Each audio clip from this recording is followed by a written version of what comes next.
আজি হৈছে ২৯ জুলাই। আজি দিনটোৰ কেইবাটাও গুৰুত্বপূৰ্ণ খবৰ আহি গ'ল আৰু কেইবাটাও আঁচনিৰ নতুন আপডেট আহি গ'ল আৰু কেইবাটাও আঁচনিৰ পইচা আজি সোমাই গ'ল। এতিয়া কি আপডেট আহি গ'ল আজি জানি লওক। আজি ফাৰ্ষ্ট আপডেট হৈছে আধাৰ কাৰ্ড। এতিয়া যিসকলৰ বয়স ১৮ হৈ গৈছে, এতিয়ালৈকে আধাৰ কাৰ্ড বনোৱা নাই, এতিয়া কিন্তু সেইসকল লোকে আৰু আধাৰ কাৰ্ড বনাব নোৱাৰিব। যদি আপোনালোকৰ বয়স কাৰোবাৰ ১৮ হৈ গৈছে আৰু আপোনালোকে এতিয়াও আধাৰ কাৰ্ডটো বনোৱা নাই, তেনেহ'লে কিন্তু আপোনালোকৰ কাৰণে বেয়া খবৰ আহি গ'ল। এতিয়াই কিন্তু আৰু আপোনালোকে আধাৰ কাৰ্ডটো বনাব নোৱাৰিব।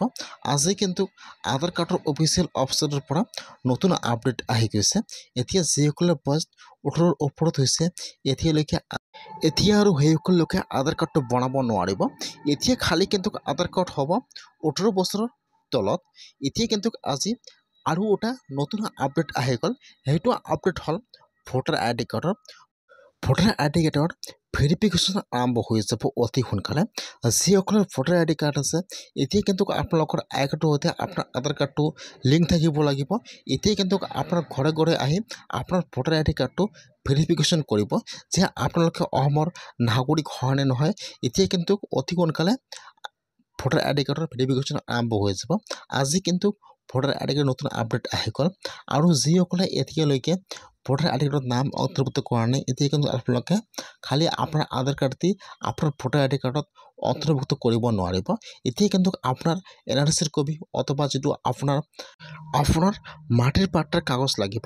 আজি কিন্তু ভোটাৰ আই ডি কাৰ্ডৰ নতুন আপডেট আহি গৈছে। ইতিমধ্যে কিন্তু ভোটাৰ আই ডি কাৰ্ডৰ কাৰণে নতুনকৈ এপ্লিকেশ্যন আৰম্ভ হৈ গৈছে। আপোনালোকে আজিয়ে ভোটাৰ আই ডিৰ কাৰণে এপ্লিকেশ্যন কৰক।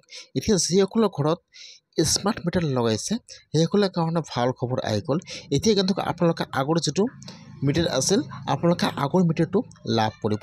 আজি কিন্তু APDCLৰ পৰা নতুন আপডেট আহি গৈছে। সেইটো আপডেট হ'ল যিসকলৰ ঘৰত স্মাৰ্ট মিটাৰ লগোৱা হৈছে, সেইসকলে যদি আগৰ মিটাৰটো পাবলৈ বিচাৰে, তেনেহ'লে কিন্তু অনলাইনত আবেদন কৰিব লাগিব।